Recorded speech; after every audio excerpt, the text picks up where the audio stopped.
everyone, welcome back to day 3 of ESI's overview of the ISO 14001 standard. We'll begin promptly at 1 o'clock.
All right, good afternoon. Welcome back to day 3 of ESI's ISO 14001 overview webinar. I'm Davy Connors, Environmental Program Consultant with the Division of Environmental Assistance and Customer Service. Today you'll hear from myself and Dawn Burke, also an Environmental Program Consultant, and Tim Havens, our ESI intern. Also assisting us today is another one of our ESI interns, Emma Mullins. Um, Marcia Alaco, who you heard from last week, is our boss and section chief of the Environmental Assistance section. She wears multiple hats and got pulled into other meetings, so she's unable to join us for the remainder of the sessions. So it'll be me, Tim, and Dawn, and Emma. And then Shrusti will be here on Thursday as well.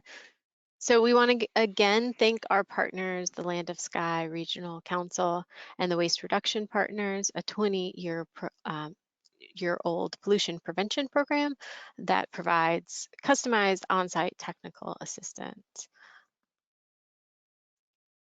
Oops, let's go a little, there we go. I'll go over a few housekeeping reminders before we begin. This is the same as before, but just as a reminder, if you're having any audio issues, you can click on the audio portion, the little button over there, and then it'll come up. And if you toggle to phone call, it will give you a number and an access code for you to call into the webinar and use that audio instead. We are recording today's session and a link will be sent out once all of the sessions are complete. So if you can't make a session or would like to hear something again, you will have access to it. Also, we have previously recorded versions of this webinar on our event section of our website. You can click on, or you can go to our website, which is www.ncesi.org, and then click on the events button, and it is under the environmental management system section. So at various points in this training, we'll have documents or other exercises that you might want to refer to. We also have a PDF version of the PowerPoint presentation in the handouts. So if you click on handouts, you will see that information. If you don't have access to that, please let us know and we will get you those handouts via email. Everyone came in muted to prevent feedback and eliminate unintended background noises, but feel free to, if you have questions, we definitely want participation, so feel free to raise your hand and we will unmute you so you can ask your question, or you can type it in the question box and we will get to it that way. All right, so today we're going to be obviously doing the welcome, which is what we're just doing. We're going to be talking about resources, uh, competence, and awareness. Then we're going to talk about communication, document control, and operational control and environmental requirements and outsourced processes. And then we'll have a chance for any Q&A, but please feel free to interrupt us at any time with your questions. We want this to be interactive, so if you have a question, raise your hand, put it in the box, in the question box, excuse me, and we'll get to that in real time. Okay, so let's look back at last week. We covered a lot of material last week. In session 2, we looked at risks and opportunities.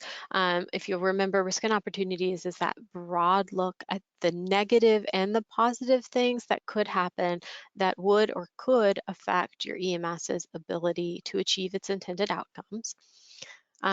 And then drilling down, we looked at aspects and life cycle perspective. If you remember, aspects are the activities, the products, the services that could have an environmental impact. And that's, when you think about that, you want to think of it from a life cycle perspective, so from cradle to grave. Then we also looked at, oh, wow, that's, sorry. We also looked at clause 6.1.3, which is your compliance obligations. Your compliance obligations can be the result of legal requirements, or they could be voluntary obligations that the organization decides to take on, and then planning actions for those. And then the very last thing that we looked at was clause 6.2.1 and clause 6.2.2, which are objectives and planning action. So those are your goals, your environmental goals. And when making those environmental goals, you want to take into account your aspects and your compliance obligations, and you want to consider your risks and opportunities. So I've said this before, the standard builds on top of itself. When you're talking about objectives, you have to be thinking about your risk and opportunities, and what are your significant environmental aspects, and what are your compliance obligations, so that you can make those objectives, those goals. So we're going to take all of this stuff that we learned about in session 2, and we're going to apply it to what we're talking about today, which is support and operations. Before we go any further though, were there any questions about session 2 that you maybe over the weekend were mulling it over and you're like, I really didn't understand that?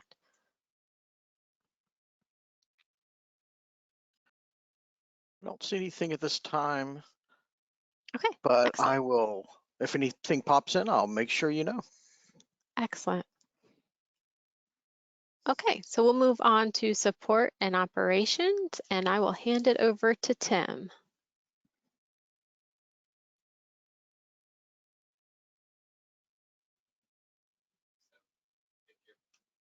You are muted, Tim.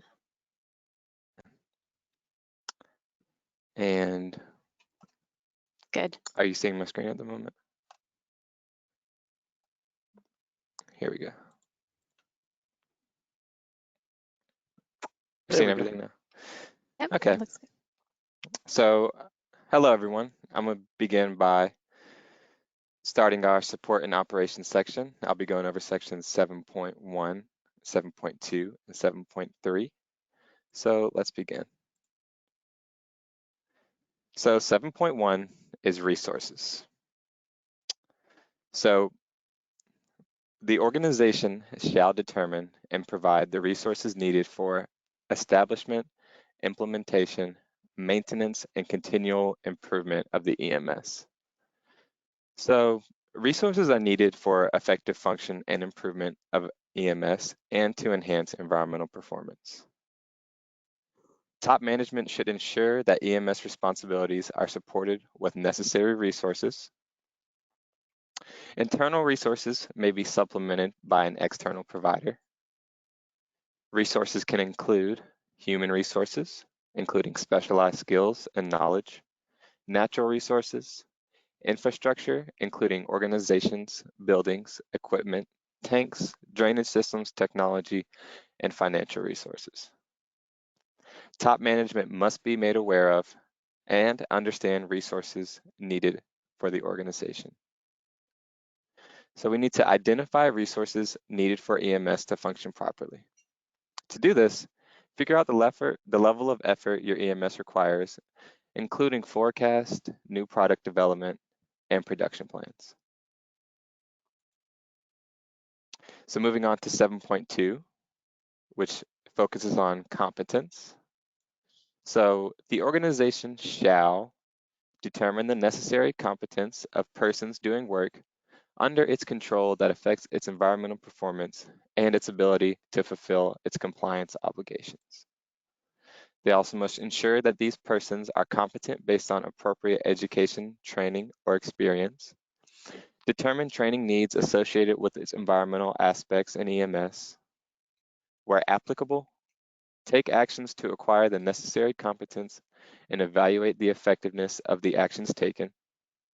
And the organization shall retain appropriate documented information as evidence of the competence. So competency applies to persons working under the organization's control who affect its environmental performance. That could be anybody, including persons whose work may cause a significant environmental impact.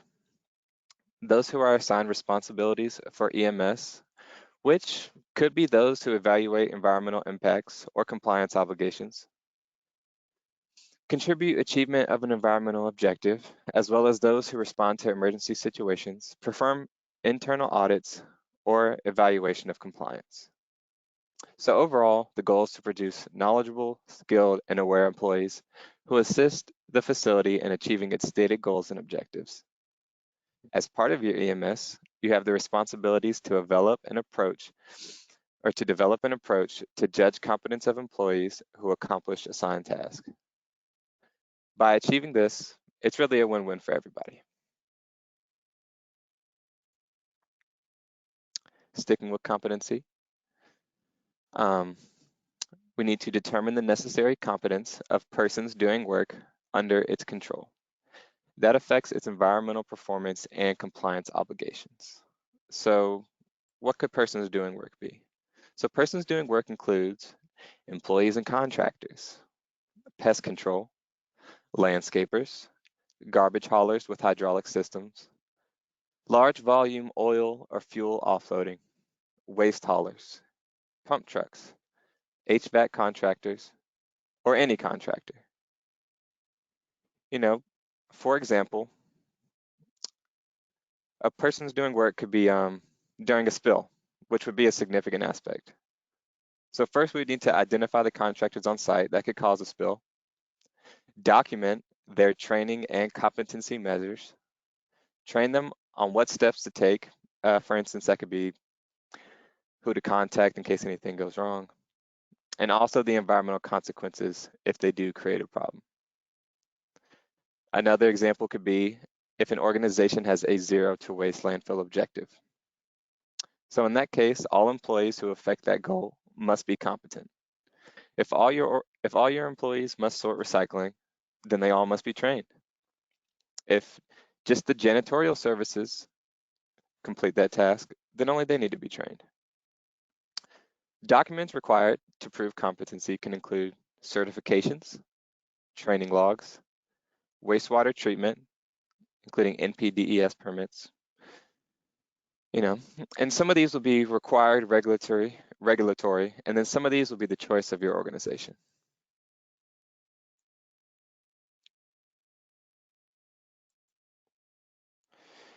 Next, we need to determine who needs to be competent. So give me a second to click through these. Okay. So we need to determine who needs to be competent. Persons working under the organization's control who affect its environmental performance include persons whose work could affect a significant environmental aspect, compliance obligations or objective. Example could be air emissions, what are your limits? What equipment are you using? What are your methods and calibrations? For air admissions, is somebody reading the opacity readings in the boiler stack? This could be an employee, or again, it could be a third party, but either way, they must be certified. Persons who are responsible for the environmental management system, and that includes those who determine and evaluate environmental impacts or compliance obligations, contribute to the achievement of an environmental objective, respond to emergency situations. This one's particularly important because this is a 24/7 thing, responding to emergency situations. Perform internal audits, perform evaluations of compliance, and it's best to define by position instead of employee name. Now, some places do both. You could have a database where you track each employee's qualifications, certifications, and responsibilities. But as I'll remind a couple times, you always want to have a backup for these databases.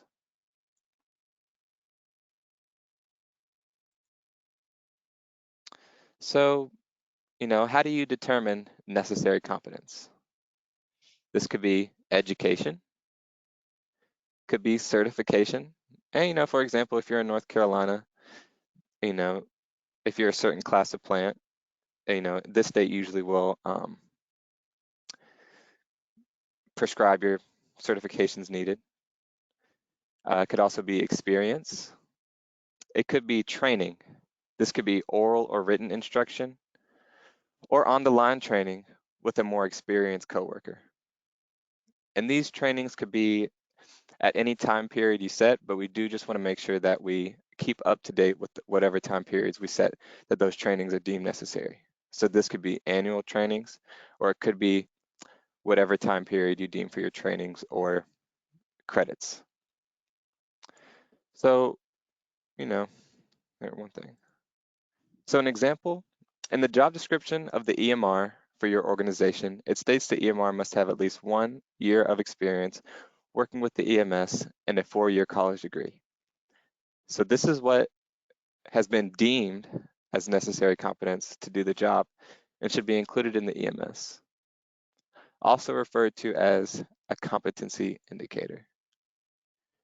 You must record any certifications or degrees required as well, and you always want to have a backup. Other competency indicators include attendance at workshop sessions, attendance of training, on-the-job training, direct supervisor approval of employees' competency, a quiz, this could be written or oral,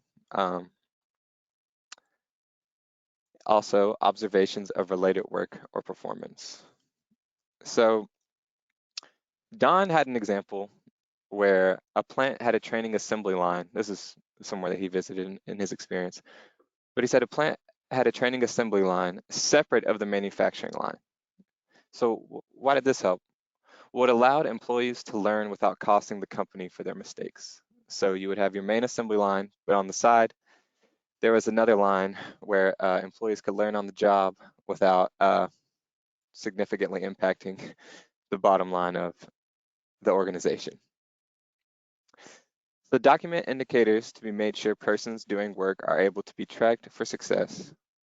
Ensure that plan needs are met and verify that training has increased its purpose of increased awareness.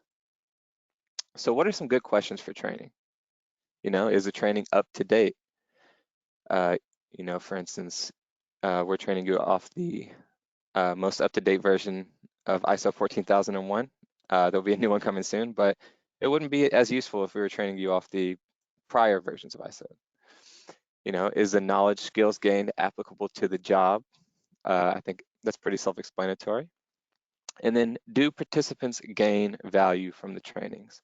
And that may be something you want to talk to the participants about. Did they enjoy the trainings? Did they gain value from the trainings? There's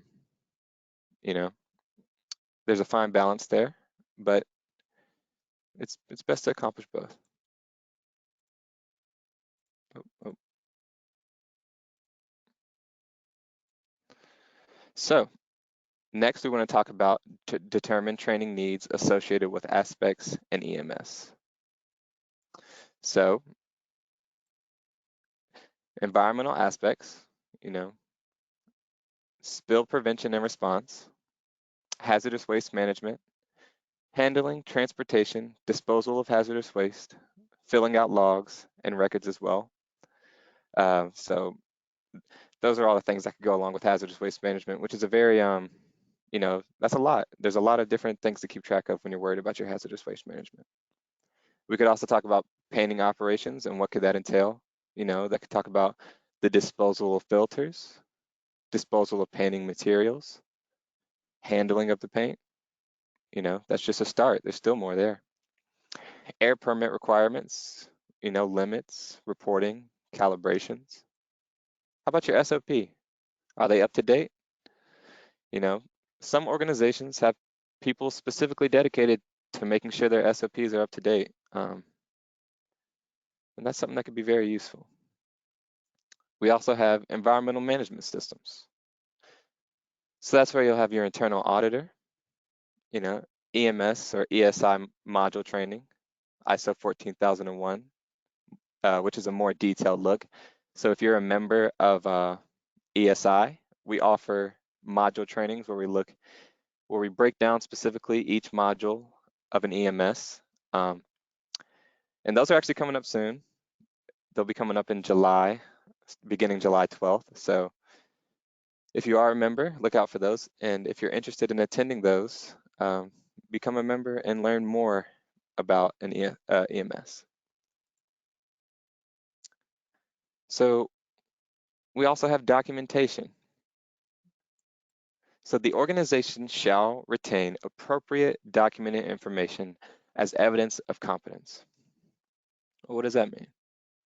That means you want to document who needs to be competent, job titles, include contractors. What is the necessary competence of that job? We used the example of hazardous waste previously, I think 2 slides ago, because from inspections, logs, handling, transportation, etc., there are many different people involved in this process or employees involved in this process. So we could record this in electronic or hard copy of a log, but you always want to make sure that you have a backup. Evidence that the person doing the job is competent. What are the training needs for jobs associated with significant aspects in EMS? Evidence of action taken to acquire the necessary competence and evaluate the effectiveness of the actions taken.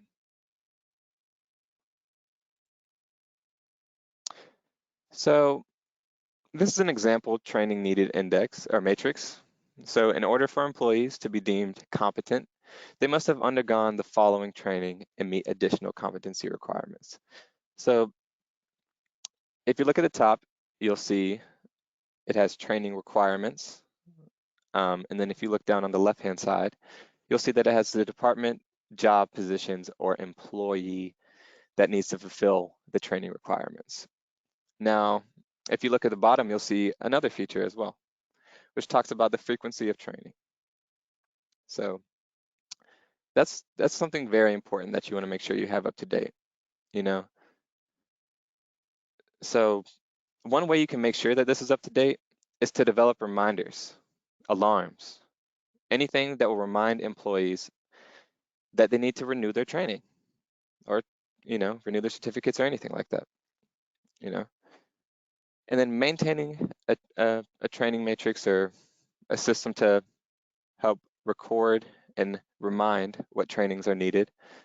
This will help you with the regulatory side as well. Just keep you ahead of things.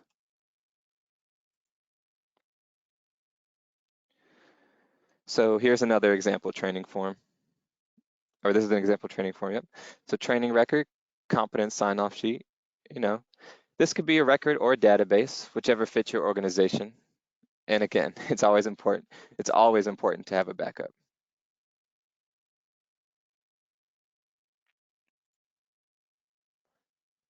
And now we're going to move on to 7.3, which is awareness. So what does that entail? It entails that organizations shall ensure persons doing work under the organization's control are aware of the environmental policy, the significant aspects and their related impacts associated with their work, their contributions to the effectiveness of the EMS, including benefits of enhanced environmental performance. This could include objectives and goals, and compliance obligations, and the most important aspect of an EMS, which is continual improvement. Implications of not conforming with the EMS, including not fulfilling compliance obligations. So this doesn't mean the commitments need to be memorized or that the persons doing the work under the organization's control have a copy of the documented environmental policy. But what it does mean is that these persons should be aware of its existence, its purpose, and their role in achieving these commitments, including how their work can affect the organization's ability to fulfill its compliance obligations. Having the policy always be available will maintain awareness. This could be, I've seen this could be on ID tags. So some organizations keep the policy on the back of their IDs. That's very useful because employees will usually have that on them. This could be signs in obvious areas, places where employees hang out. This could be signs in the break area, signs near disposal areas, just anywhere that people gather regularly or that it will be seen. So how can we ensure that contractors are aware? Well, you could have them go through a short training of your environmental policy, environmental aspects, impacts, their importance to the EMS, and the implications of nonconformance to the EMS requirements.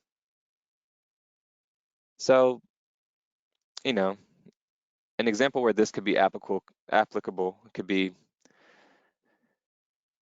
the way some landfills operate.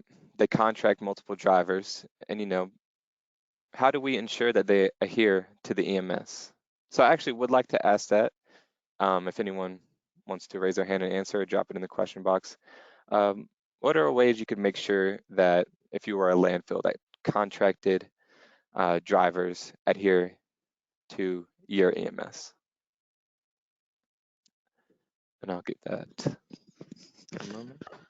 I don't see any responses yet, but I've got an idea if you want to hear it from me.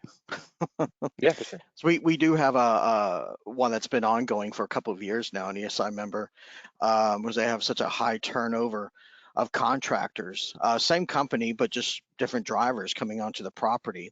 And so it's a constant renewal of trying to make them aware of their environmental management system and their environmental policy. And this has caused issues in the past, some environmental issues or health and safety issues. So basically, it's a never-ending process for them. What they've done, they have upgraded their signage coming onto the property. That includes through security gates, signs that they wear. They've talked to the parent company and made sure that those EMSs are distributed. And in another realm, back in the day of HAZ waste, contingency plans for certain facilities that they're required to make sure that emergency response entities are aware of that. Fire department, EMSs, hospitals, police, etc., where on a yearly basis, they'll update those and make sure that they are aware of it in case they have to come onto the property and they know what they're walking into in regards of hazardous waste. Well, this other facility, same similar thing. It's all about continual improvement, new ideas, based on just their awareness of that policy, and in trying to make sure that the parent company continues their job on making their newer employees aware of this, and the employees that remain with them, that they don't go, they don't go slack on that, that they keep up, they dot the I's, cross the T's. And they're always exploring new ideas, however, to get the message across in the best way possible. Freddie has just come through in the question box. He says, develop an EMS awareness video that contractors can watch. Yes, indeed. And we even have to watch that as ESI staff, majority of inspectors and DEQ's regulatory divisions. We have to sit down and watch those as well. And this one example I give, though, they're truck drivers. So they're not stopping off into a lobby and watching a video. It'd be nice if their parent company provides them that video to watch, because those are very effective. Some are 5 minutes long, some are 20 minutes long. I remember when I was a contractor, some were 30 minutes long. and it's all about safety and awareness, etc. So yes, Freddie, I agree with that wholeheartedly. We And if also have a hand raised from Yep, Michael Malloy. I'm going to unmute you, Michael, and you'll have to unmute yourself as well. Thank you. Do I have good? Can everyone hear me? Yes. yes, Yep. sir. Okay, perfect. So not just for like truck drivers, but our site is large and we have a lot of people coming and going. So we kind of a multi-pronged approach for trying to make sure that everyone who's on campus is aware of our EMS. We do that by part of our initial training package includes EMS awareness training.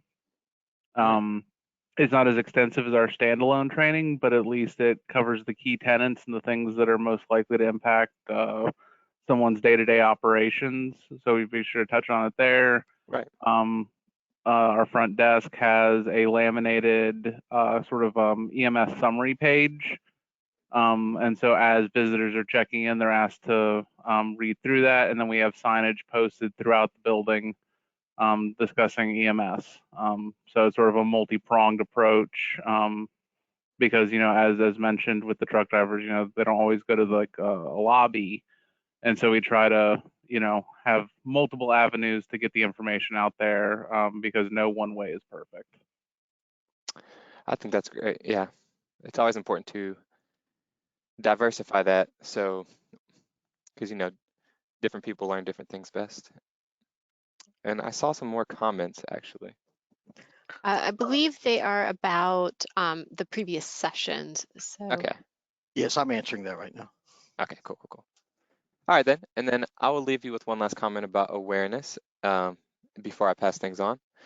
So what is the intent of this clause? Well, the intent of this clause is to make sure that employees at all levels understand the policy, kind of like our previous speaker was saying that they do.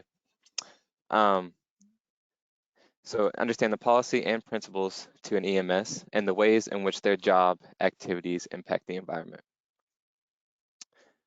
So I'd like to thank you all, and I'm going to pass things on. Thanks. all right. Don, did you want to say something? I was just saying thanks, Tim, and then I was muted. Okay. All right. I thought I heard you breathing. I get to stay on for another day. Okay. All right. So we'll move on to communication, which is 741. The standard has already kind of prescribed different ways in which you need to communicate. It has said that you need to communicate your policy internally to your employees and your contractors, et cetera, which we just heard Tim talking about. But it also says that you need to communicate your policy to your interested parties.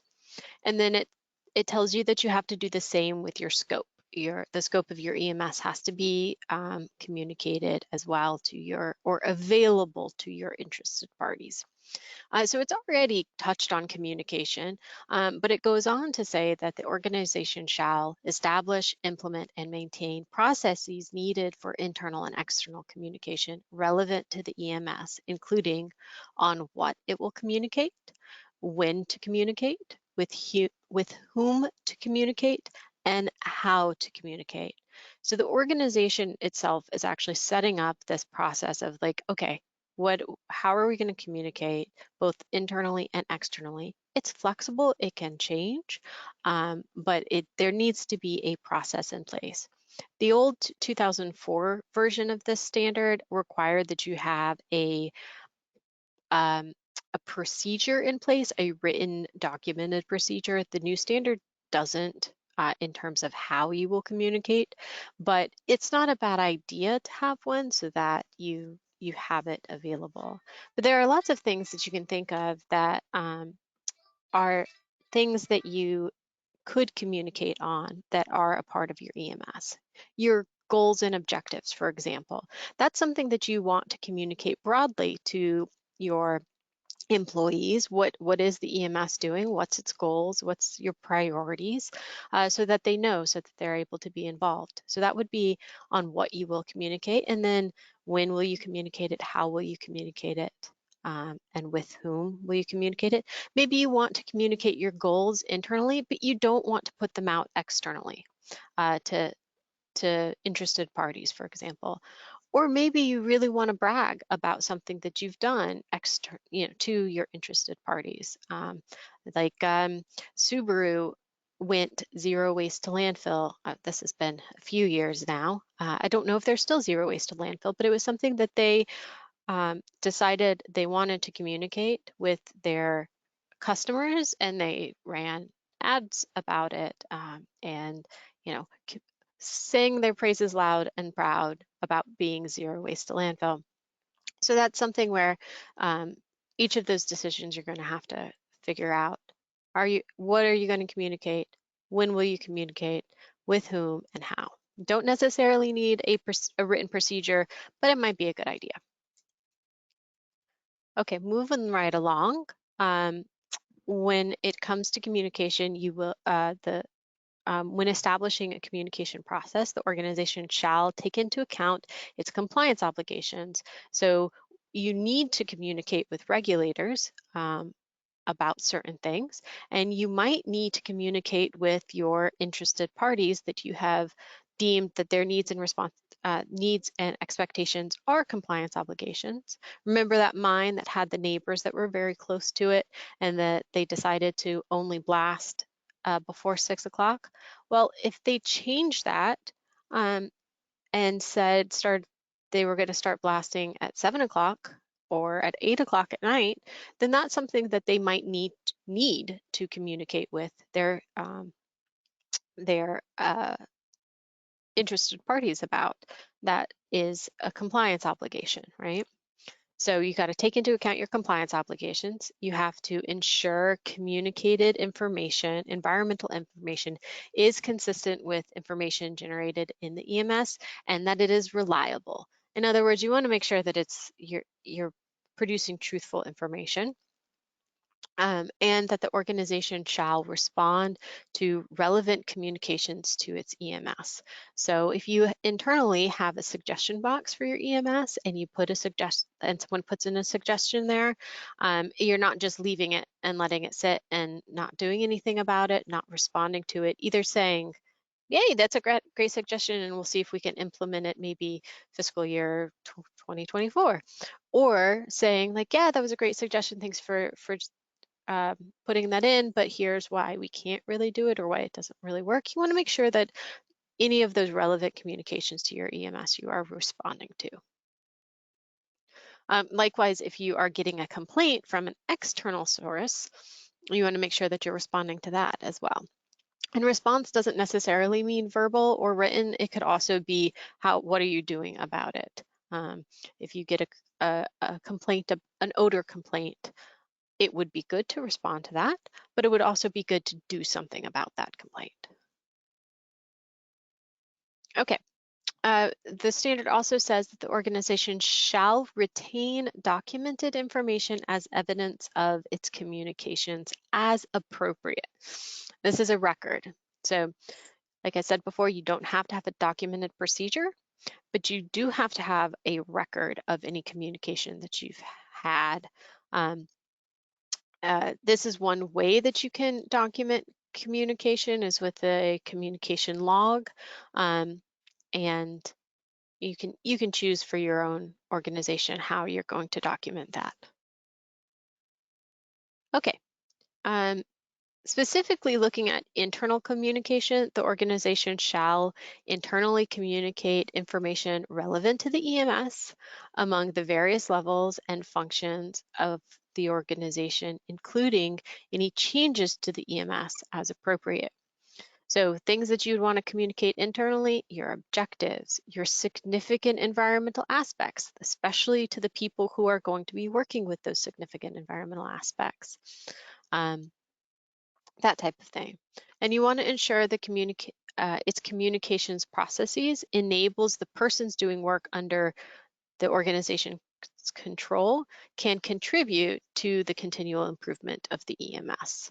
So that includes contractors, but it also includes employees, that communication process allows for continual improvement.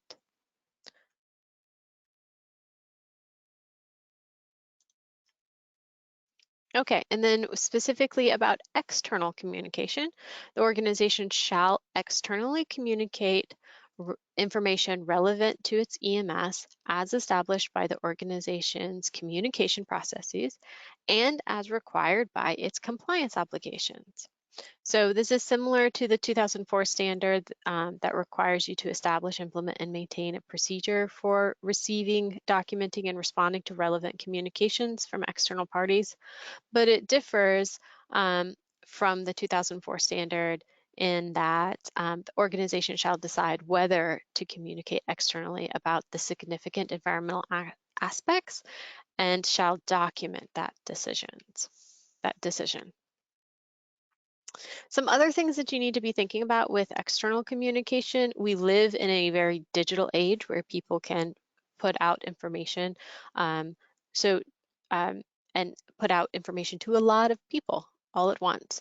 So do you have a policy on what your company what company information can be shared on your social media accounts, either your employees or even your, like, if you have a public information officer, do you have some kind of policy to keep in other words, to control that communication so that stuff isn't being said that is not accurate, but also potentially not something that you want to be said?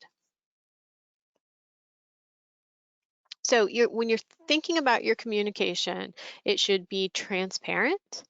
Your organization, you want that communication to be open and transparent. You want it to be appropriate. Does it meet the needs of the relevant interested parties to enable them to know what's going on or participate? You want it to be truthful and not misleading to those who rely on the information being reported. You want it to be factual and accurate and to be able to be trusted. You want to make sure you're not excluding any relevant information, and you want to be understandable you want it to be, the communication to be understandable to interested parties. So if there's any kind of language barrier or anything, you might need it in multiple languages. So a really quick example that Marcia actually had from her time when she was in water quality, there was an organization that had a release into a creek, and it was an accidental release, and they sent out a what's it called when you publicly say something? I can't think of it, but when you Public service announcement? it was a press release. Press release. Yes, That's right. a press release. That's what it was. Thank you, guys. They sent out a press release that said that a certain number of gallons of this contaminant were dumped in the creek, causing a fish kill, that it is under control, and they have reported it to the state. Well, at the time that they submitted that press release, they didn't actually know how much had been released, how much of that chemical had been released. So that wasn't truthful information. It was a guess. It wasn't a correct guess, but so it wasn't factual. It wasn't accurate. It wasn't something that could be trusted. And then the other thing that they had said was that it was under control, but it wasn't. It was an active release. So again, not information that was good communication, and that really harms the organization. Not just obviously having a release in the first place, but then if your very first communication is not transparent, it's not truthful, it's not factual, then the public starts to believe like you're hiding something, or they can't rely on that information. So you want to make sure, even in the event of something really bad happening, like having a release, that your communication is still all of these things. Okay. Any questions on communication before we move on to documentation and document control? I don't see any at this time, but Emma and Tim, if you see any, let me know while I'm redocking my GoToWebinar page. And Davey, I will take control from you. Okay. No questions or hands on this end. Okay. All right. Excellent. And are you seeing my screen okay? I'm seeing Mhm. your screen, but not your face. Whoops, thank you. I forgot Welcome. to cut my camera back on the other day. How about now? Yes. Yeah, Excellent. okay. Well, let's move on to clause 7.5, documented information. There have been some changes with this since the 2004 version of the standard. And the way to present this in the first few slides, bear with me, because you can come at this a few different ways. And there are some bits of information that we usually just include in our module series where we go much deeper. But I think it's helpful for you to know even in this overview as we're skimming over. But as you can see here on the slide, they've actually combined documentation, control of documents, and control of records into two sections, 4.4 and 4.5. Implementation and operation, and checking. And again, we'll talk about this a little bit coming up.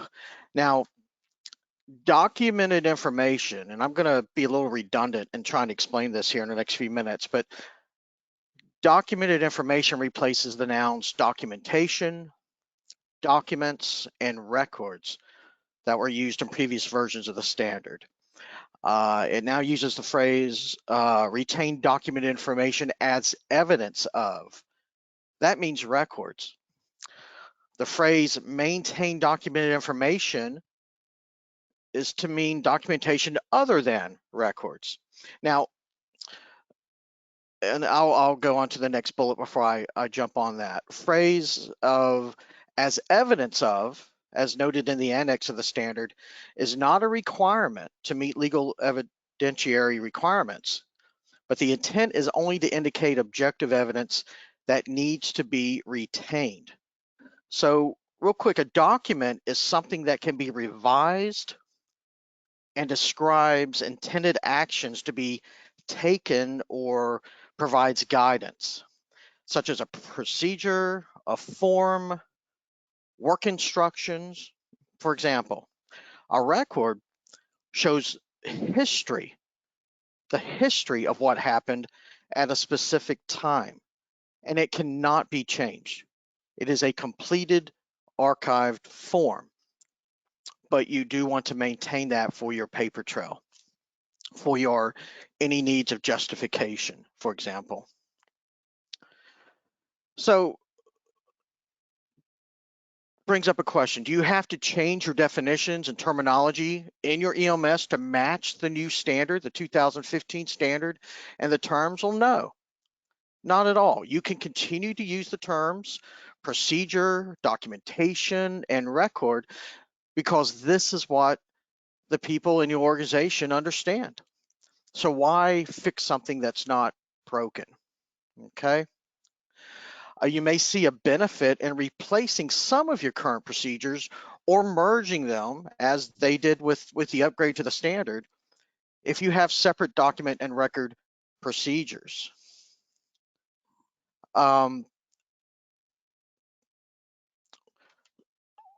Jumped ahead here.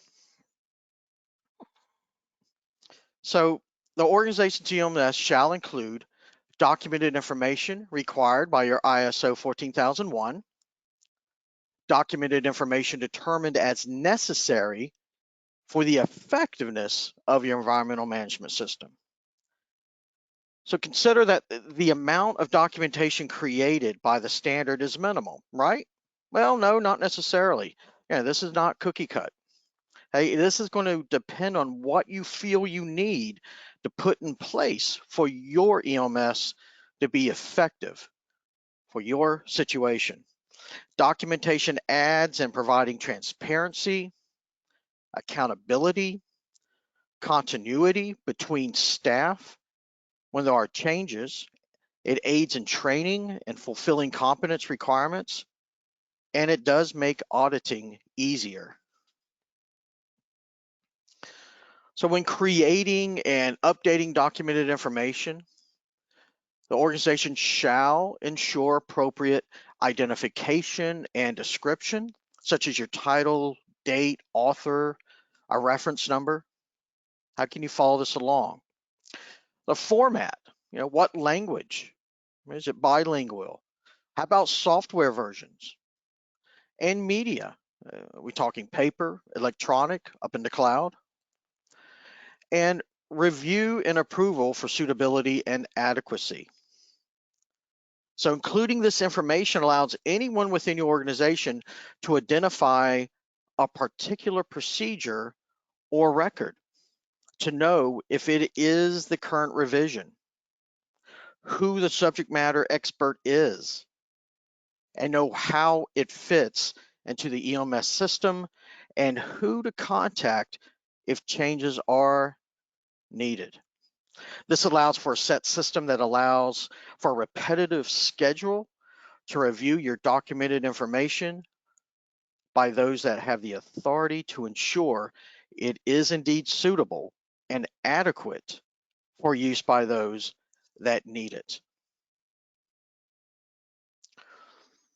Now, documented information required by your EMS and the ISO 14001 standard shall be controlled to ensure the following. It is available and suitable for use, where and when it is needed. So your SOPs, your job aids, your policies are in place. Question, is it adequately protected? Is it? Is there improper use, loss of integrity? Can it be exposed to the weather? Wow, I've seen that in my inspection days. Floods, for example. Right? So this section combines document control and control of records from the old 2004 standard. Questions to ask yourself: are copies of procedures and forms controlled? And how are they accessed? How do the people know a record is needed? And how do you ensure records can be read, both when written and throughout storage? How can you retrieve this? What is the process? What people are responsible for this? What security protocols need you get by to get access to this? Now, for control of documented information, the organization shall address the following activities as applicable: distribution, access, retrieval, and use. Just touched on that. Storage and preservation, including preservation of legibility. Years ago, DEQ, our department, went through a department-wide scanning process. And because we were just basically running out of storage room for our archived records. And there was preservation issues as well. Ink fades, right? Paper degrades. So our admin staff did an amazing job across the state and scanned practically every sheet of paper they could get their hands on to make it preserved and stored properly for the decades to come. And then that eliminated added cost to the department by not having to rent a storage facility down the road just for banker boxes full of records. And then can you imagine the retrieval process, the problems that brought up? So there's the control of change, the version control, changes to records, retention and disposition. So documented information of external origin determined by the organization to be necessary for the planning and operation of the EMS shall be identified as appropriate and controlled. So some considerations include: when you need to look at a record, how is it accessed and by whom? How are procedures distributed for use? For how long will you keep records? Often driven by legal requirements. That could determine that. By regulatory requirements, both federal and state. How about corporate mandates, right? What is the process for record disposal and who is accountable for that? What external documented information might you want to control? instruction or owner's manuals, requirements for compliance obligations, and if they might change over time. How about old copies of environmental permits? So do you see any major changes to your current documentation, record procedures, or processes that might be reviewed, that might be open for change and improvement? And we feel your pain. Government, we go through this year after year, as does industry, as does any facility or business. That's something that is embraced by continual improvement, is it not? Now, the next two slides show how the 2015 standard notes in 16 different locations where documented information is required. And you may notice in a lot of our training module series, our overview series, documented information is actually highlighted in a purple. You know, our shalls are in red, documented control in purple, because those are two major issues in the standard that must be paid attention to. So you can see here the EMS scope, environmental policy, on down the line, okay? Next page, it goes on, competent personnel, basically everything we're covering in this overview is documented information requirements. So it's something that needs to be reviewed and make sure if something's fallen through the cracks, hey, that's a simple fix, okay? But somebody does need to be assigned that and given that responsibility. And with that, that's it with documentation and document control. If there are any questions, be glad to address those.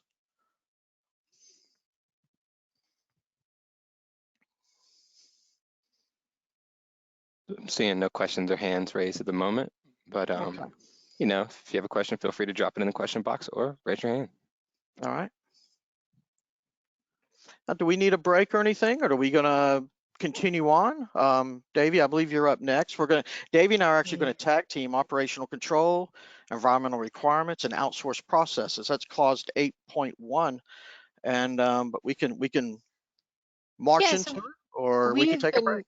we've been going for about an hour now, so let's take a 5-minute break. Let's come back at 2:01. All right. So we'll see you guys in about 5 minutes. But we did get a question, so would you like to address that when we get back, or? Oh, Yeah, let's go ahead and go yeah. address that question. Okay, Sorry, so the guys. question was, would you consider HR as a detrimental / essential part of document control when it comes down to personal records, etc.? Oh, I would definitely, and I can draw from my inspection days where many of the training records are kept in HR. And they're a major point. That's where you, and it's okay where, say, document control spans across 5 different departments or divisions or sections. That's fine, as long as you can connect those dots during an audit or an inspection, and you can obtain that information while the auditor or the inspector is still on site. That's the key right there.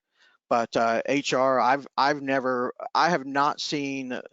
I'd have to think long and hard where they were not involved, especially in training, competence, um, uh, and awareness, as you spoke of earlier, Tim.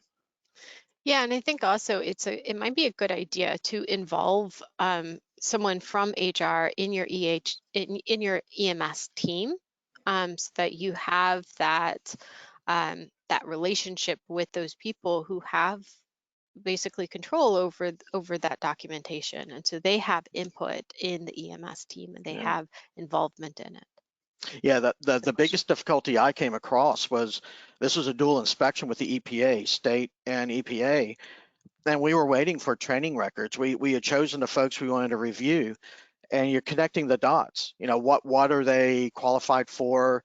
You know, what are their specific duties, in this case related to hazardous waste, and some of those records were in HR, which were 2 buildings over, and it took about 45 minutes to retrieve those records. Well, you know what that does? You know, we watched Welcome to Such and Such video, and you could see the EPA twiddling their thumbs thinking about other questions and things they wanted to see during that day, which did incur. Because here we are, the inspection basically came to a stop while we're there trying to retrieve those records. Yeah. which they finally did, and everything was fine. But wow, that didn't speed up the inspection process at all. It opened up even more avenues to explore while we were there. So you want to make sure that it's almost seamless, that no problem, whether it's a phone call or you share the same SharePoint or database, et cetera, you can access those records even if it's in another office somewhere else. So just make sure that's, as Davey said, you have a good communication in place, a good relationship with those folks. Yeah. Good Great. question. Okay, so we will come back. We'll actually do 2:05.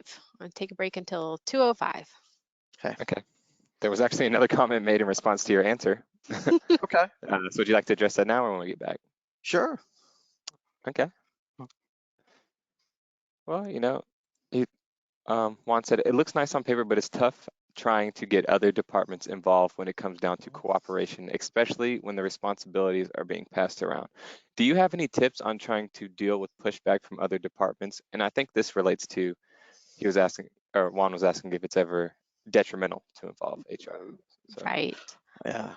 I think one of the biggest things is having top management be on board and very supportive of the EMS, because you only have so much control over what other departments do, and if top management is the one who's saying, no, you guys need to cooperate, you need to work together, be a part of this team. That's my biggest suggestion. Don, what were you Yeah. going to say? Yeah, with me, it's kind of funny, but it's not. It's the truth. Share with top management and that other office or section that are fine. Then you can be part of our notice of violation or our nonconformity when it comes across the bow. That's how important it is. And if they have no issues and want to join in with that, then they can deal with that. They can write the response, but let them know, hey, this is dependent on that. Our positive compliance and conformity is dependent on this. So that's the message I would push across. all right. That yeah. And Freddie asks, or he claims, in the city of Dallas, HR is not involved in our document control or the EMS. Each department is responsible for their own document control. So that was less of a question, more of a statement, but Excellent. Right. thank you for that, Freddie.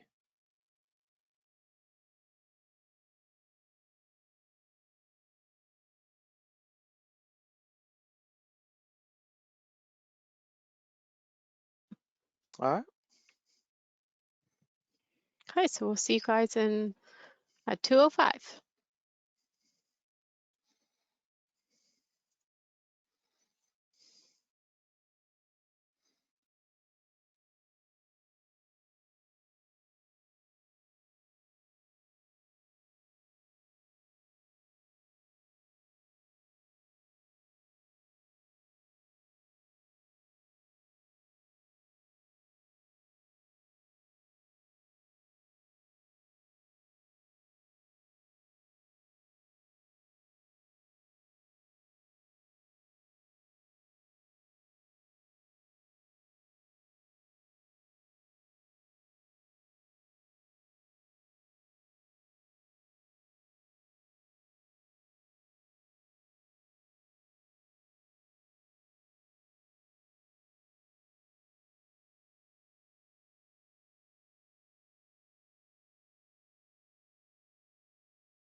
All right, it's 2:05. We'll go ahead and get started.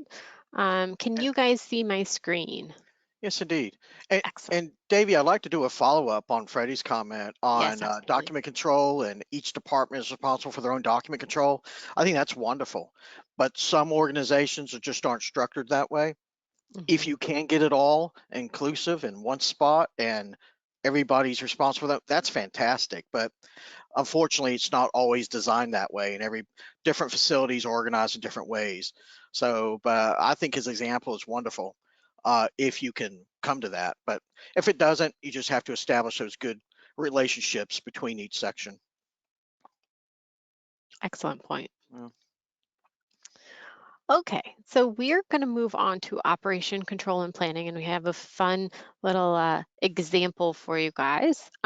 So the standard for operational planning and control states that the organization shall establish, implement, control, and maintain processes needed to meet EMS requirements and implement actions identified in 6162. So 6162, just a refresher, those are your risks and opportunities, your aspects and impacts, your compliance obligations, and your objectives. So what this standard is saying is that you have to have some kind of control measures that are in place in order for you to meet the EMS requirements and address those things that you've said that you needed to address. So you can do that by establish an operating criteria for the process or processes and implementing control of the processes. So the organization shall maintain documented information to the extent necessary to have confidence that the processes have been carried out as planned. So the 2004 standard required that you do this for your significant aspects. No longer. It is for all of those things, your risks and opportunities, your aspects, your compliance obligations, and your objectives that you need to have control measures in place for if necessary in order for your EMS requirements um, to be taken care of. So what is an operating criteria of the process? It's just a fancy word for your SOPs. And I want to note here that it's not enough just to establish controls. You have to make sure those controls are being carried out as planned or implemented. And you have to maintain evidence that they are being carried out as planned. So here's our little example. It's another one brought to you by Marcia from her days when she was inspecting. And Dawn's going to help me out. And Tim, feel free to jump in at any time if you want to as well. Um, so, okay, you're on a plane. You need to go to the bathroom. You go to the lavatory.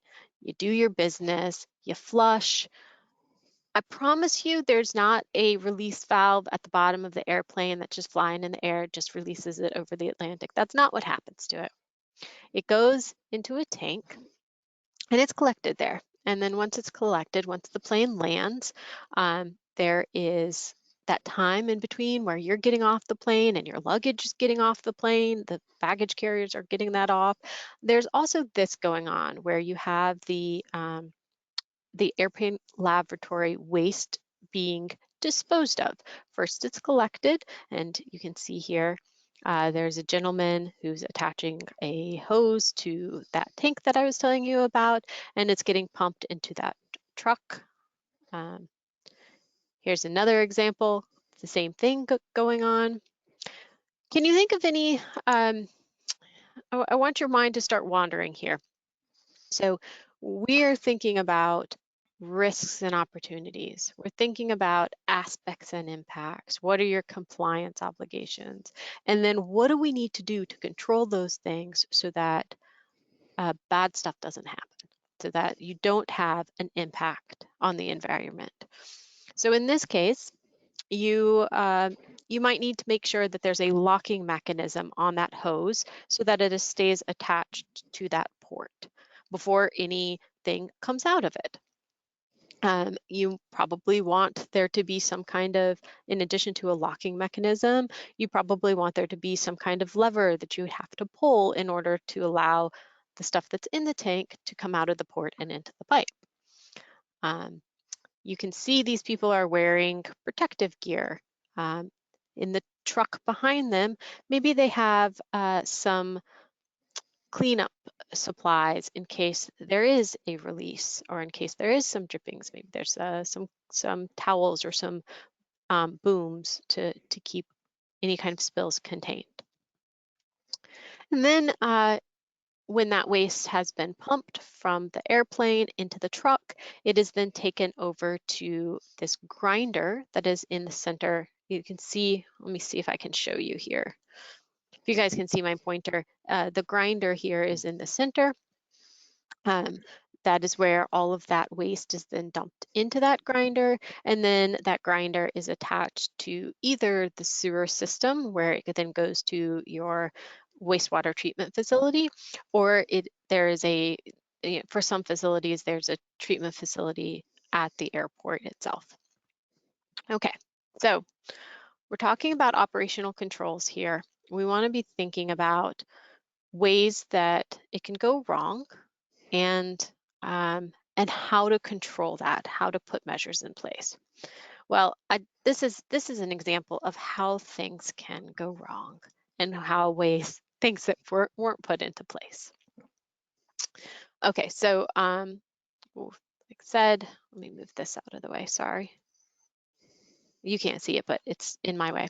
Okay, so what kind of controls might be needed for this? Any things that you can think of? Feel free to raise your hand or pop them into the question box. What kind of controls would you need for this airplane lavatory waste disposal?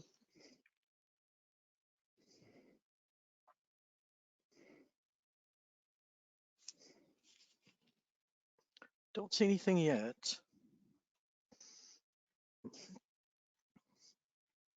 I'll pose a question to everybody. Can just anybody drive up and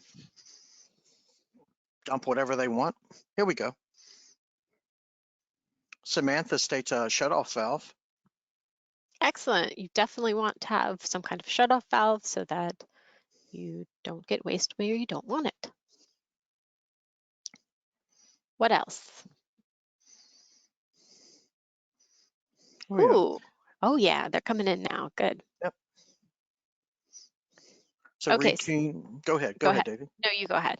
All right, routine documented inspections of the equipment. Yes. Probably about secondary containment, which we will show you that here in a moment. Yes. Davey mentioned spill kits. They probably had them out there on the where the plane was, but how about there where the drop-off system is? Yeah. Again, secondary valves or replacement parts. Excellent. Again. Yep. Yes. How about and with parts and repairs, yeah. How about some numbers to call in case there's an emergency, right? Yeah. Perimeter containment, yep. Oh, excellent. Okay, so you guys, you're definitely on the right track and have your mind in the right place, because this is what we're going to see when you don't have those controls in place. I have another one. Oh, go ahead. Training for employees that should cover proper equipment use. Let me hit that. Spill procedures, etc. Definitely. Yes, absolutely. Which goes right along with my next question, is what kind of documentation would be necessary to show that the processes are being carried out as planned?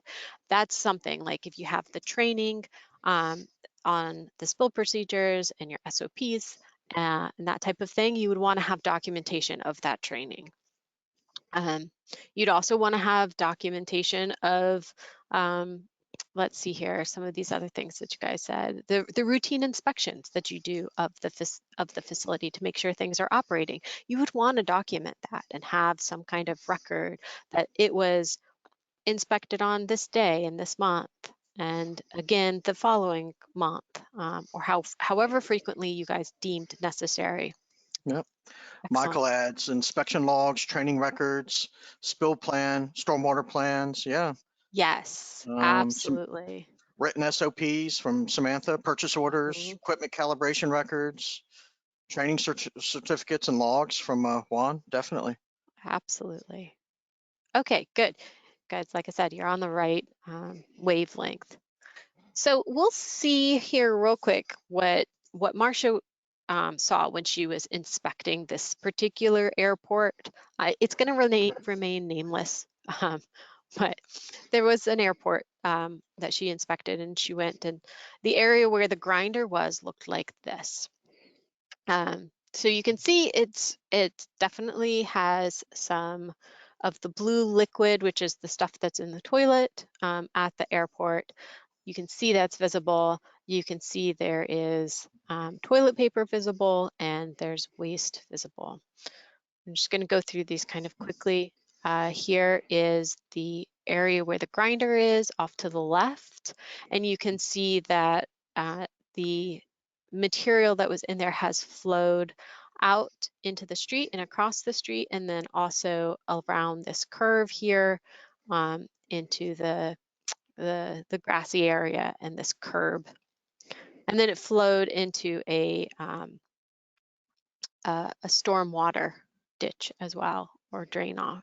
You can see that right here, where there's this toilet paper and waste here. And that's stormwater. That is not any kind of treated water. Okay, here's another picture from the other entrance. You can see more waste, more toilet paper, and more of that blue liquid. And a little, if you could go back one, a little tidbit about that photograph. No, go where you were. Yeah. This one. Yeah, that van that you see in the upper right corner, that's actually the person. It's another contractor on site doing a completely different job, and he's following his protocol. So that's the one who finally called this in. Now, obviously, this had been occurring over and over and over a while, but on that day, that contractor was there. Hey, let's see if I can get a hold of somebody to remedy this. So kudos to them.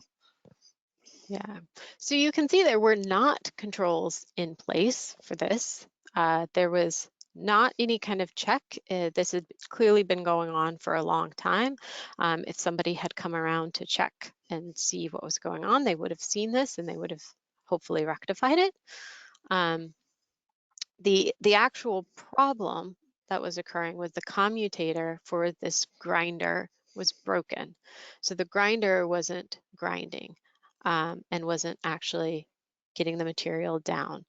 But that was actually kind of the secondary problem. The real problem was that this airport is a very busy airport, and they had a lot of planes coming in and coming out, and didn't have enough staff and enough time at this grinder to allow things to go down and like they should and be processed. And so they were forcing these trucks through too quickly for the grinder to actually process it.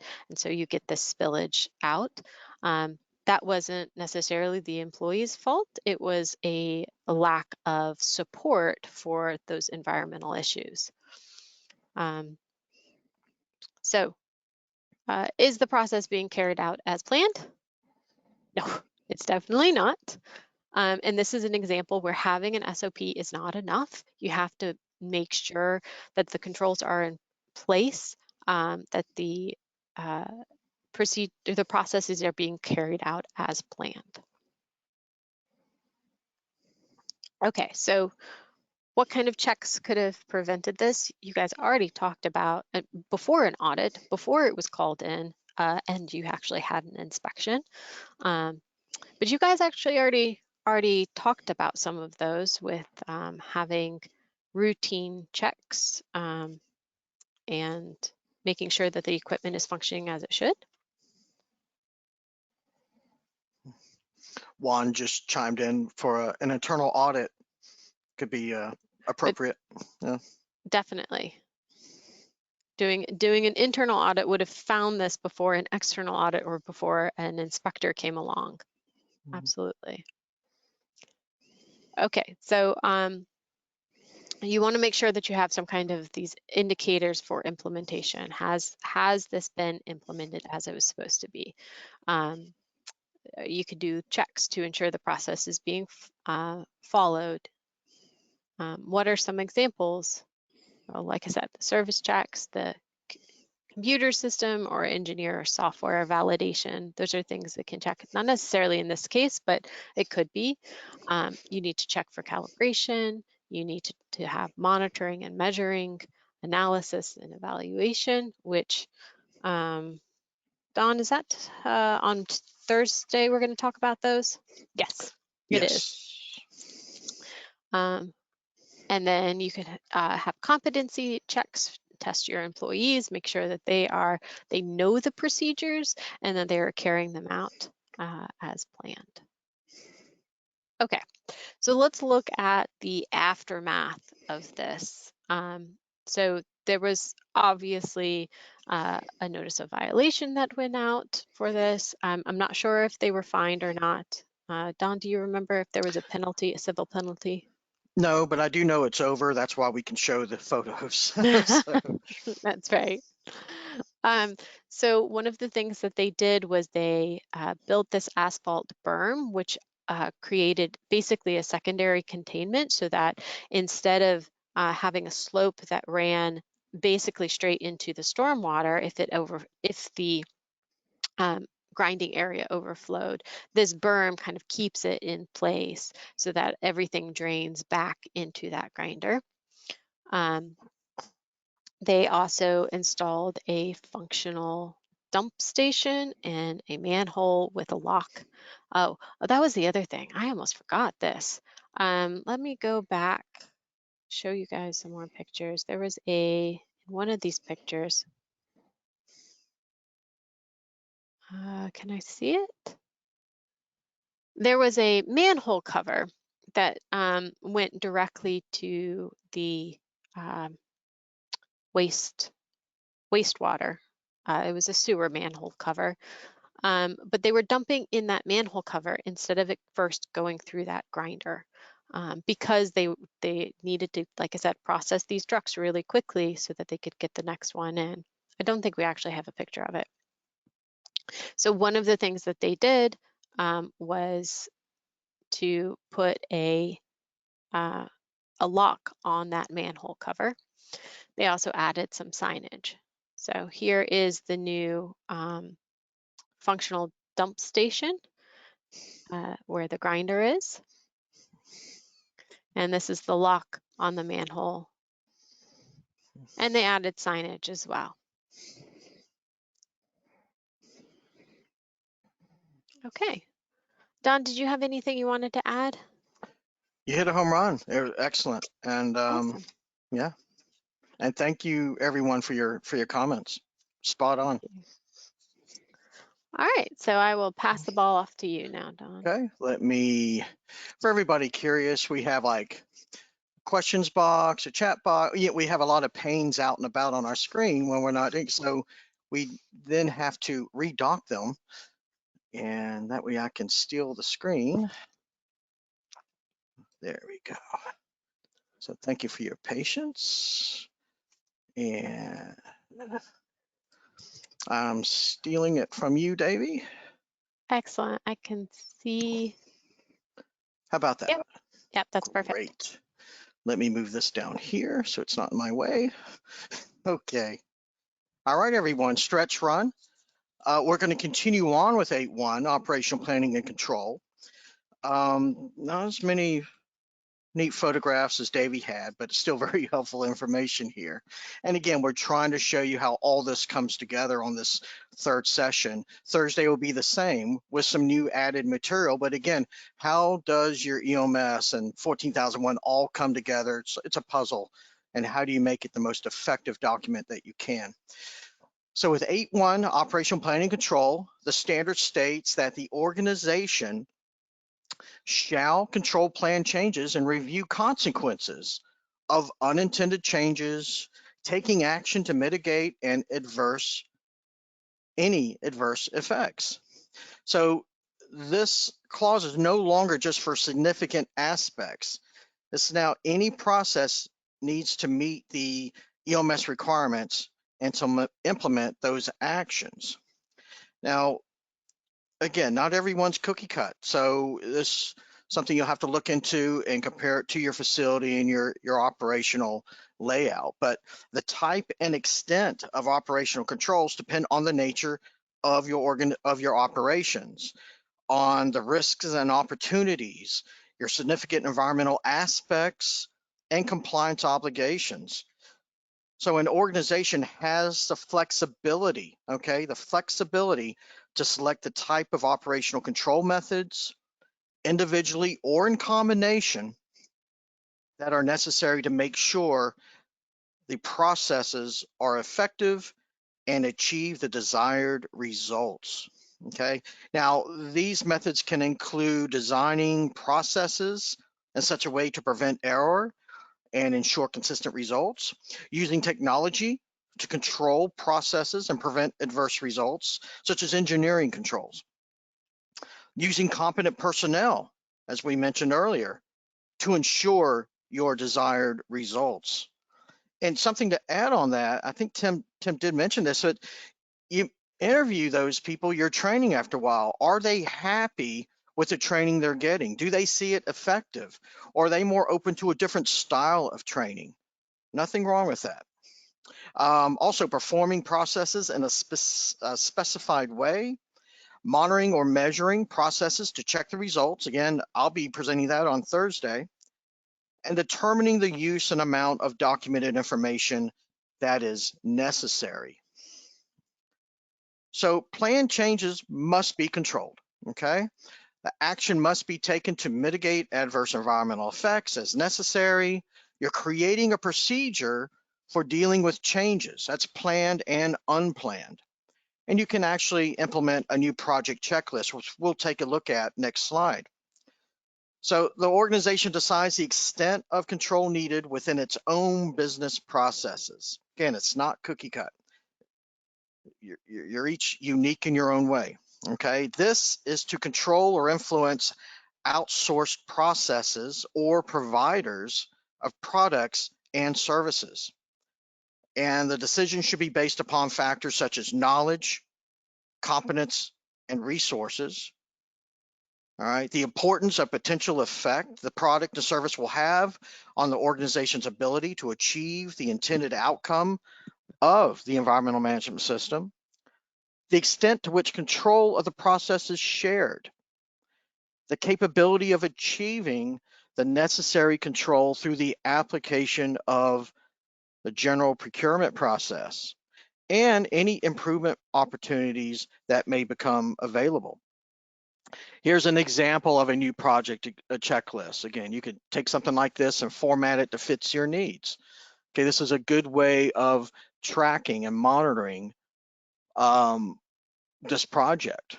And you can see you have the person initiating the activity, how about employee exposure potential, air, how about your environmental media, air emissions, water discharges, any storage tanks, waste generation, and is that going to be hazardous waste, solid waste, energy usage, other considerations. A good way to track any new projects.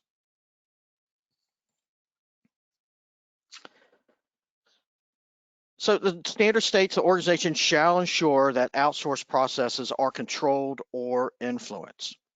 The type and extent of control or influence to be applied to the processes shall be defined within your environmental management system. So consider this to be a bulletproofing of your EMS, if you will. Okay, what is the operating criteria or of the process that kicks this off? So when a process is outsourced or when the products and services are supplied by an external provider, the organization's ability to exert control or influence can vary from direct control to limited or no influence at all. In some cases, an outsourced process performed on site might be under the direct control of an organization, or in other cases, an organization's ability to influence an outsourced process or external supplier might be limited. Okay. So when determining the type and extent of operational controls related to external providers, including contractors, the organization may consider one of the more factors. And you've heard some of these before: environmental aspects and associated environmental impacts, the risks and opportunities associated with the manufacturing of its products or the provision of its services, and your compliance obligations. So outsourced processes.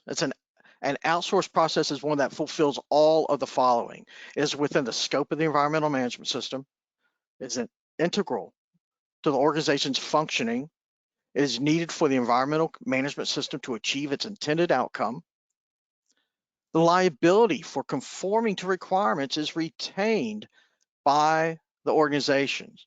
You own that.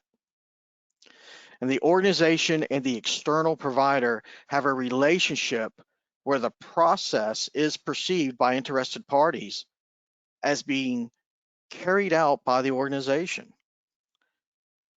So environmental requirements are the organization's environmentally related needs and expectations that it establishes for and communicates to its interested parties.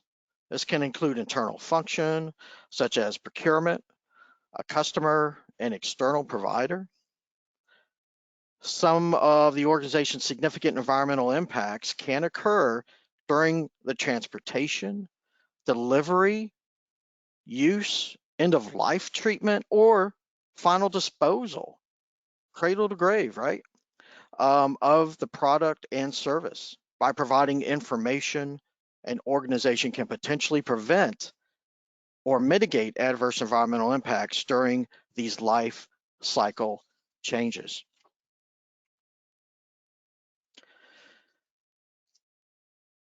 So identify processes that are outsourced.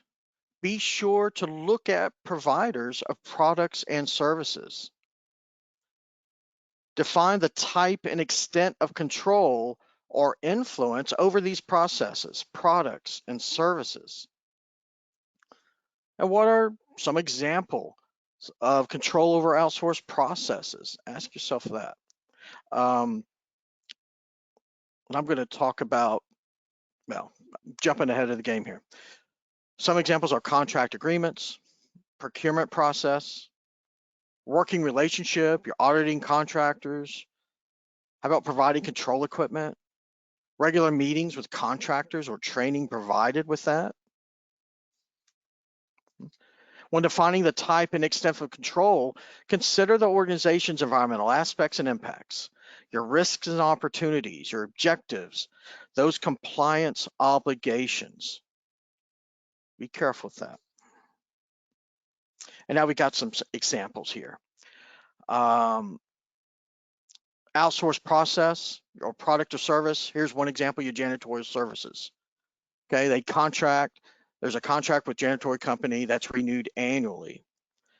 So one thing to ask yourself, especially recently, COVID, the pandemic, has this changed? I know now at our regional offices and our offices in Raleigh, such as Green Square, yeah, that's changed a bit, especially if there's been a case of COVID-19 within 24 hours. There's a fogging, etc. There's cleaning. Previously, does your janitorial services, where they probably weren't expected to do that, are they capable of doing that? So you need to make sure that something like that is included. Right? Paint, right? Your purchasing procurement process is involved. There's a relationship with the manufacturer, agreement contract with the manufacturer. Another one that's not on here, you can consider this personal experience with an inspection, solvents. Unfortunately, as a really well-run company, they decided to change the solvent process in your manufacturing process. And they wanted to go to something just a little bit different, maybe better pricing. So they switched. They did a great job. Problem is, they went from a non-hazardous waste stream to a hazardous, and they were told that was not the case. So for 6 months, they used this new solvent on their manufacturing line, only to finally find out oh no, we've been generating hazardous waste for 6 months now, didn't know it. So there was no, and actually I don't think there was, it was a better price, but because there was no financial benefit to them. And I know that because I had to, they actually initiated a confessor letter through the hazardous waste protocols. And that created a lot of heartburn for probably the next 6 months or so. And did they have to have a heart-to-heart with that manufacturer? Yes, indeed. Um, Promising something that wasn't. And it was on the extreme end of going from a non-hazardous waste line to hazardous. So you have to be careful of that. Do your due diligence on that and audit those products especially. I'm a big proponent of the EPA Safer Choice program, um, and that's usually rock solid with the information. If another company offers something similar, fantastic, but make sure, get get the paperwork on that and make sure it is indeed not a listed hazardous waste. So be consistent with life cycle perspective. And we're going to talk about that here in a moment. The organization shall establish controls to ensure environmental requirements are addressed in the design and development process for the product or service, considering each life cycle stage, right? Determine its environmental requirements for the procurement of products and services, and communicate its relevant environmental requirements to external providers, including contractors. Now, life cycle perspective. Okay, why include this?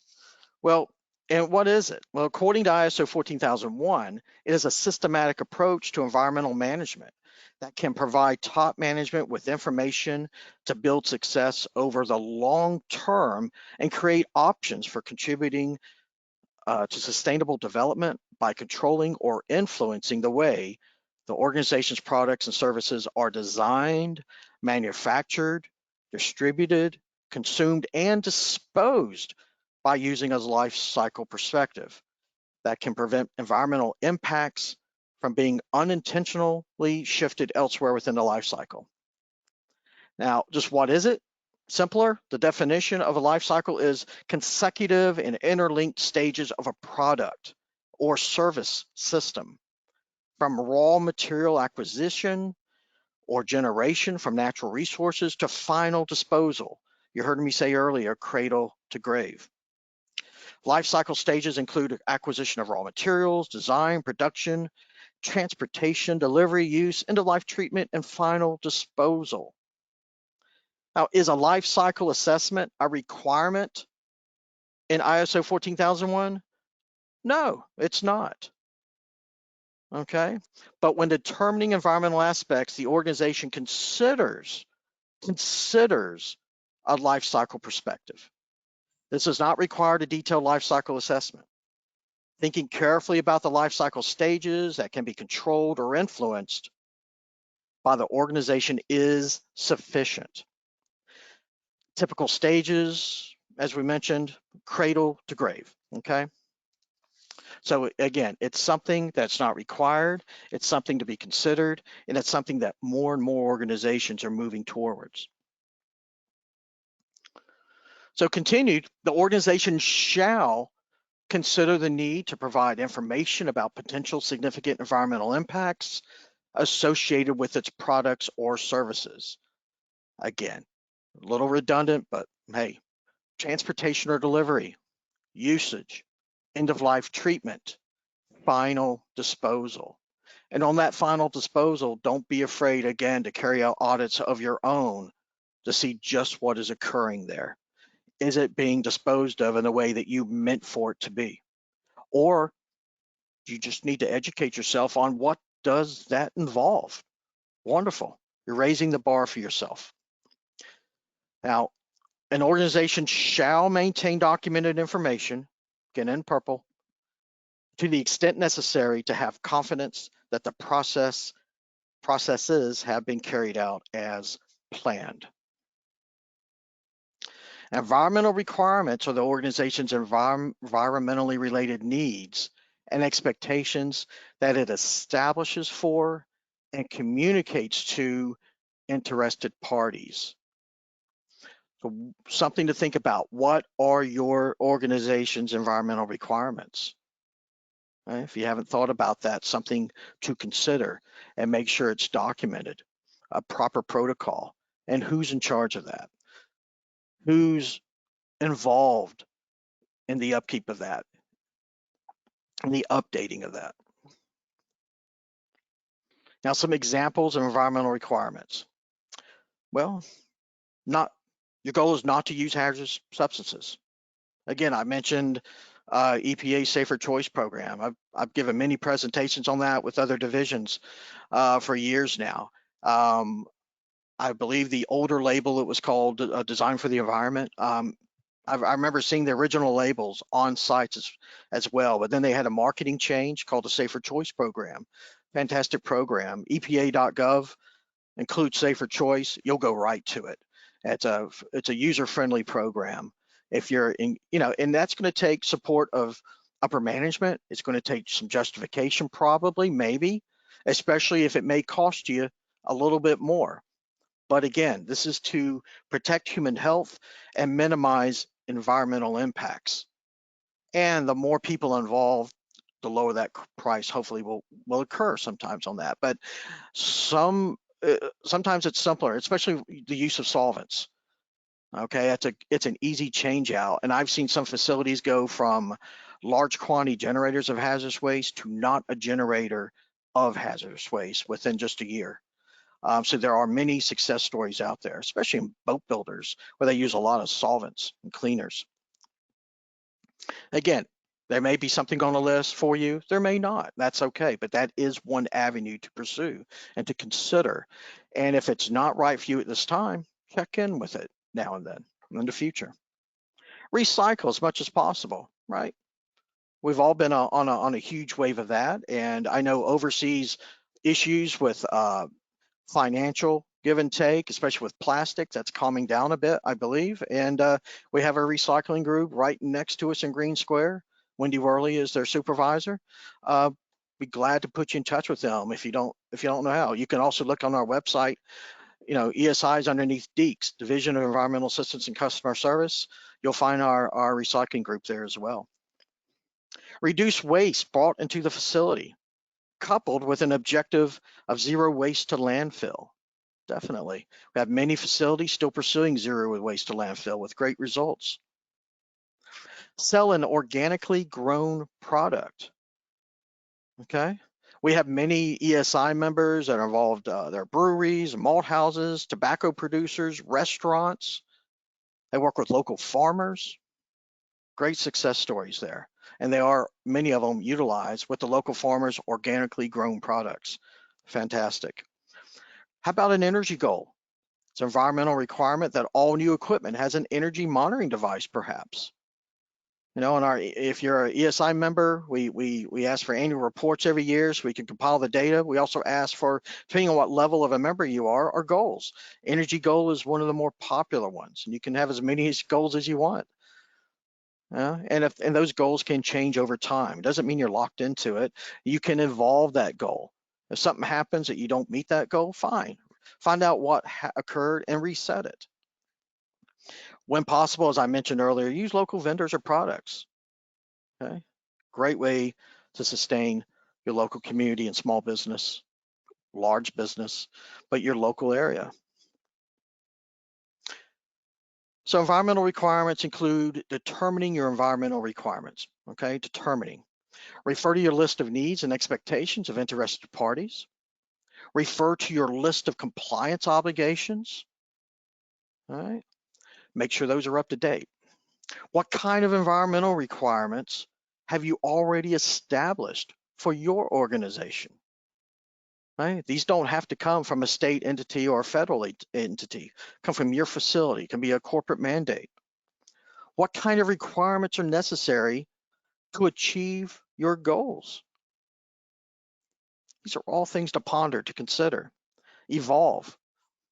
That equals continual improvement, right? The backbone of ISO 14001. You change with the times. Now this slide's a little busy, but I didn't want to break it up because it all goes together. So with this, we're talking about the product life cycle again, okay, which we've talked about earlier. You see the diagram off to the right. Okay, so you establish controls as appropriate to ensure that its environmental requirements are addressed in the design and development process. Okay, in the design and development process for the product or service, while considering each life cycle stage. So one example is you have an environmental requirement to minimize waste. Look at all the life cycle stages of the process for the product. Can you minimize waste in development of the product? Okay. Can you minimize the packaging, both incoming and outgoing? You know, that not only includes packaging, but how about your pallets, things of that nature? Are you using wood? Are you using metal? Are you using plastic? Can they be reused? If they're wood, how do you recycle those instead of just burning them? Can you compost them? You know, grind them up. Some people, you love to get a hold of old pallets and use them for home design. Can you increase the longevity of the product to reduce the number that end up in the landfill? Yeah. And for each of these life cycles, implement controls to design and develop a product that meets your environmental requirements. Again, it's not cookie cut. What fits your needs of your facility and your manufacturing line? So another example, a tobacco producer with an environmental requirement to only use organic, sustainably grown tobacco. They would need to establish controls and make sure the correct tobacco was purchased. Right, remember that example I gave you about the solvent? They thought it was non-haz waste or hazardous materials, but it wasn't. Same thing here. You know, if they want to use organic, what if it's not organic? You know, they would need to establish those controls to make sure the correct tobacco was purchased. That's going to require an audit, perhaps, a visit. Hopefully it's a nice, wonderful visit and you're learning something new and you're verifying, yeah, we're getting what we want. And we can proudly tout that as part of our product. Okay. Again, if possible, include a visit to the source. Here's an example of a chart for environmental requirements, a communication or a log, I should say. Okay, so your environmental requirement for this example, no hazardous substances used in the making of products. What controls are necessary to address the environmental requirement? Well, specify no hazardous substances in contracts and procurement policy. And again, as I mentioned that other example, perhaps they didn't have anything like this in mind. I'm not sure how that process, how it broke down. They were just misinformed, I'm trying to be kind here, and the hazards and the solvent that they purchased. And I doubt they're doing business with that company any longer. And it's been cleared up whenever I was still there. It was cleared up, but it took quite a while to untangle that mess. Again, that's a shock of a life, knowing you bought what was supposed to be a non-hazardous material and it turned out 6 months later, no, wrong. But good for them for initiating the self-confessor letter. And there's an indicator for implementation. Okay, it's the audit contractors on a yearly basis. Great idea. Communicate to these external providers, okay, such as a paint supplier, janitorial services, you name it, whatever event is occurring in your facility. Great way to connect the dots and make sure things are being carried out as they are meant to be. And again, here's another example of a tracking system that you can utilize. That acquisition of materials, EMS requirements that it falls under. A little busy. Again, this is just an example, something that you can develop.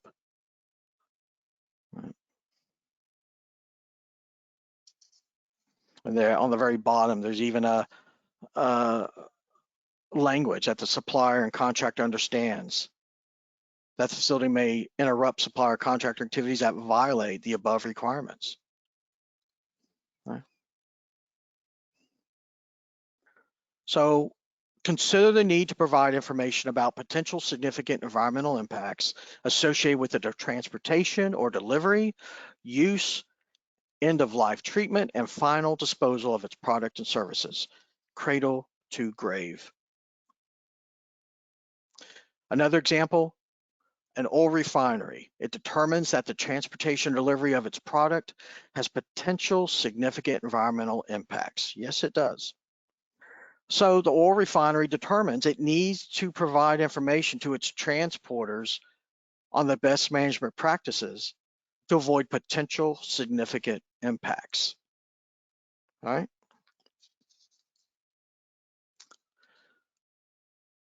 Final example, a company makes electronic equipment that could contaminate groundwater if it ended up in a landfill. So it determines it needs to communicate the potential hazard to the customers and therefore displays information about the need to recycle the product on the label. It also decides that any items replaced by the company will include a free of charge return shipping label so that the company can recycle the broken product. And e-waste is close to my heart. I've had a lot of difficult investigations out there on that, where it's just discovered to be in the middle of nowhere on a dumping ground because it didn't go where it was supposed to go, and it was being torn apart for the precious metals, and everything else was left. They even attempted to burn it, etc. The site was so horribly. I mean, we're probably talking a football field size, and at one point, for 50 yards of that field, you're not walking on the ground. You're 2 feet up on e-waste. And many of the labels and ID numbers that we found on this e-waste, we could track back to school systems, to pharmaceutical companies, and really good players in the environmental field. And they were shocked and dismayed to find, what do you mean our stuff's out there? So we give them an offer. Come on up and help us load it up on your truck, and you can properly dispose on it, and you won't be part of the civil suit. And I helped the school system load up 20 television sets, one day, because they had no idea it had ended up there. Pharmaceutical companies, same thing. They're like, how did that happen? Well, how did it happen? In good faith, they sent their e-waste off through a vendor. And some of these at the drop-off sites for, say, a dump, you may go through a county, and there's drop-off sites for garbage and different types of waste streams, and one is e-waste. Some people just come by and load it up, and that's where the drop-off site dropped the ball. We included them in all this because they would turn away and look when an unlabeled box truck would show up and load up all the e-waste to take it out to sites like this. And so the companies thought they were doing the right thing, but it just broke down. The process broke down, and it's something that's still in the works across not only North Carolina but the country, and to eliminate misdirection on some of this stuff. There are other stories where it ends up the waste stream was created in North Carolina, and the stuff was found in a storage locker down in Georgia. Go figure. That's why we always say on your bill of ladings and your manifest, especially for any waste stream, e-waste, doesn't matter. Waste solvents, keep those forever. That shows you've upheld your part of the contract, okay? And you did nothing out of neglect. But that's also why we say go audit these sites if possible, to make sure you see the process and it's working properly, okay? And that's all I've got. If there's any questions, feel free to let me know. Not seeing any yet, but they usually take a couple seconds to trickle in if there are. Okay. So.